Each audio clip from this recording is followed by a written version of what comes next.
It becomes more apparent by the day, essentially, that the power to vote is the power to make change. And unfortunately, that very reason is why some are working so incredibly hard to ensure that certain populations and demographics cannot vote. And we've seen those attacks on the Black community for centuries. And so let's take a look at today's voter suppression. So this is what we know per the Brennan Justice Center, or Center for Justice, excuse me.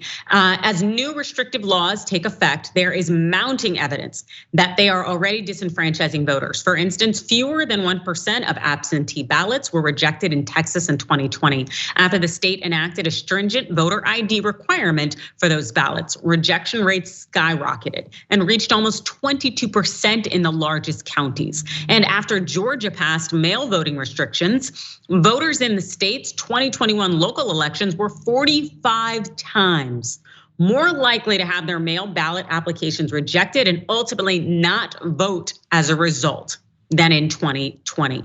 Black voters make up a third of Georgia's electorate, but accounted for half of all rejected late ballot applications last year. An analysis in Florida found that the state's new restrictions on ballot drop boxes impose greater burdens on Black voters than other groups. And researchers have shown the racial turnout gap grows when states enact strict voter identification laws. This tells me, no matter what, you can't tell me otherwise that this isn't intentional. Why else pass these voter ID restriction laws when there is no evidence of widespread fraud or even nominal instances of fraud? Yet they create these voter ID restrictions in place, knowing full well that a number of Black people don't necessarily have access to having these IDs. And as a result, it keeps people from being able to access the ballot box. You can't tell me that's not intentional disenfranchisement. It really shows you that those efforts there to really marginalize the voice of marginalized people, it persists to this very day. Alonzo. Well, wow, you packed a lot in there. I mean, it's very obvious what they're doing, and unfortunately, the power to do this comes from the Supreme Court. I mean, ever since the Supreme Court has basically gutted the Voting Rights Act, they've told all of these small counties, cities, states, whatever, that they can change the voting laws, disenfranchise voters. We're going backwards. It's obvious, as you said, that it is aimed at people of color and people who would normally vote Democratic or liberal.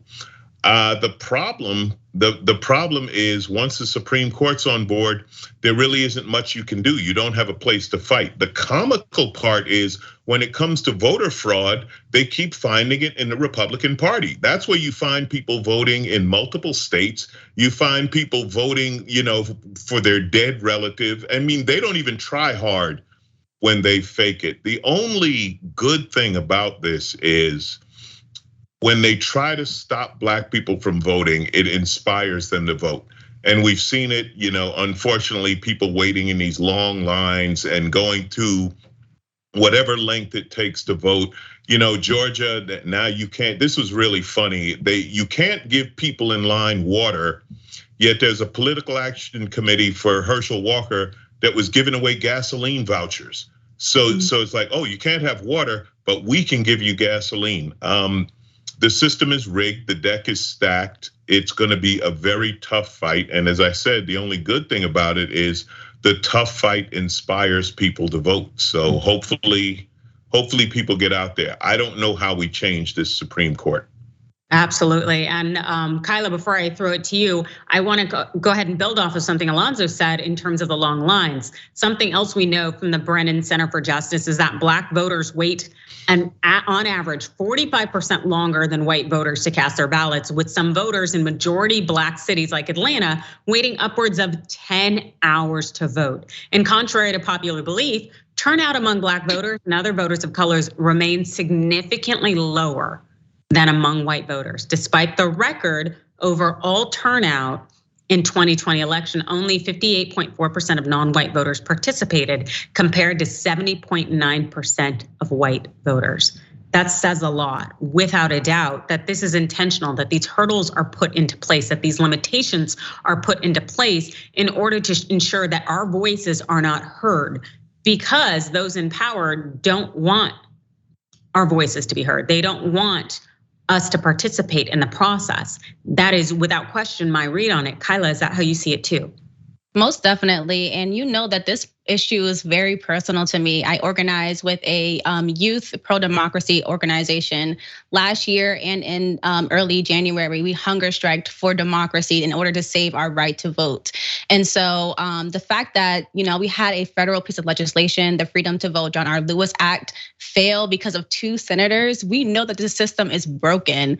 Young people, we have the most to lose in this fight for democracy. And it's disappointing to see that Democrats are yet again twiddling their fingers, not doing enough to fight for this right. And it's very disheartening to see that we have to continue fighting this hard for something that should be a right, not a privilege. And so I'm hoping that what Alonzo said, that we're gonna be fighting harder than ever before for this right. But however, I want to see more from our leadership. Like the Supreme Court is stacked against us. We see thousands of Trump elected judges. We see Republicans gearing up to enter the polling to become poll workers. And so there is a war waging against our right to vote. And so, like I mentioned before, young people, we are in tune to this fight. We know we have the most to lose. And I'm hoping that this year we can really fight even harder than we did before in order to preserve what we deserve in this country.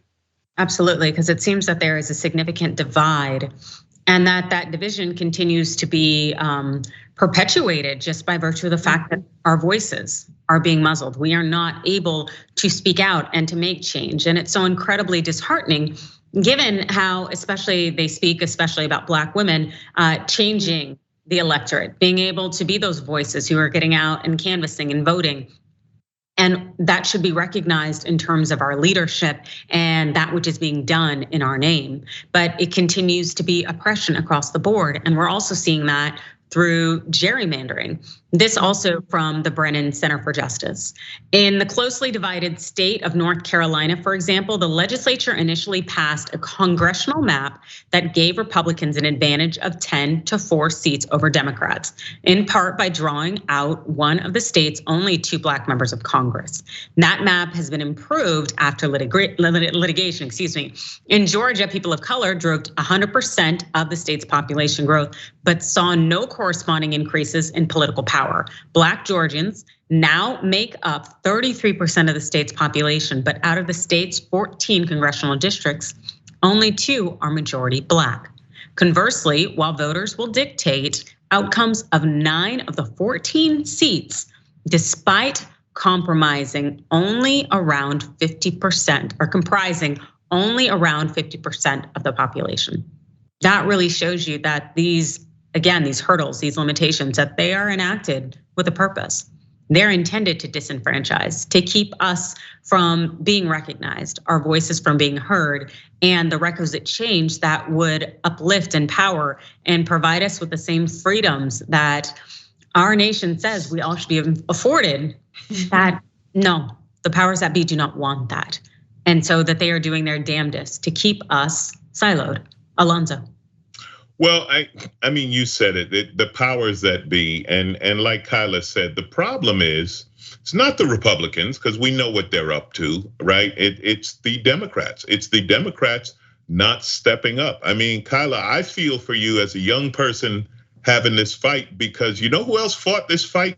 My parents. You know what I mean? Like this, all of this was fought in the 60s, and they thought it was done. And now all of that is being undone. And we talk about, I don't know, it's frustrating because we talk about it, but there's no action. And the people who could take action, which is the Democrats in power, will not. And they will not do what the Republicans do. Like when you talk about the gerrymandering, when you talk about stacking the courts and all of these things, the Republicans do this. They don't care how Democrats feel. Why do Democrats always say, well, we don't want to hurt their feelings? Who cares? They're not going to help you whether you hurt their feelings or not. So do it, push it through. I honestly, these talks, I love being a part of them, but it's so frustrating because this information comes out again and again. It's proven, and again, they're not sophisticated in their techniques. It's very easy to show, as you described, what they're doing to stop people from voting, to make it more difficult to vote, to gerrymander, to change. It's very simple. It's right in front of you, and yet for some reason, Democratic leadership sits there and says, "What can we do about it?" So I honestly, I don't know, Kyla. We have let you down as generational. We have let you down, and I wish you luck on the fight. And when you speak about Black women and the work that Black women are doing and putting into this fight, obviously Stacey Abrams, who showed that, yeah, one person can change the Senate. One person changed the Senate. Do we have another one? Do we have to have another one? I honestly don't know. I'm sorry. I wish I had some brilliant answers here, but all I got is jokes and anger. Yeah, Kyla. I just want the viewers to remember and recognize that it was the Black voters and the Black leaders in Georgia who secured the Senate for the Democrats. It was overwhelmingly Black youth and and POC youth who made the election for Biden. And so we have worked time and time again to save the Democrats and ensure their power. And again, we get nothing in return. Like, that time is over. Like, young people, we are not having it anymore. Again, I went on 2 hunger strikes. 2 hunger strikes, literally my mind and body on the line for our democracy. That shouldn't fall on, like you were saying, Alonzo, like another generation of people, another generation of Black young people. Like, this should not be happening right now. And so I need everyone watching to stay in tune, to be active. Like, we cannot afford to let the Republicans or the failure of the Democratic Party allow us to lose these rights, because the more and more we let go, the more and more they're going to take. And so I am passionate about this issue. I don't have a choice but to be involved in this issue, but I need everyone who is watching, everyone that you can get to watch or get involved, get them involved now. Like, we cannot afford to let our democracy crumble like it is right now. Thanks for watching the Young Turks, really appreciate it. Another way to show support is through YouTube memberships. You'll get to interact with us more. There's live chat emojis, badges. You've got emojis of me, Anna, John, JR. So those are super fun. But you also get playback of our exclusive member-only shows and specials right after they air. So all of that, all you gotta do is click that join button right underneath the video. Thank you.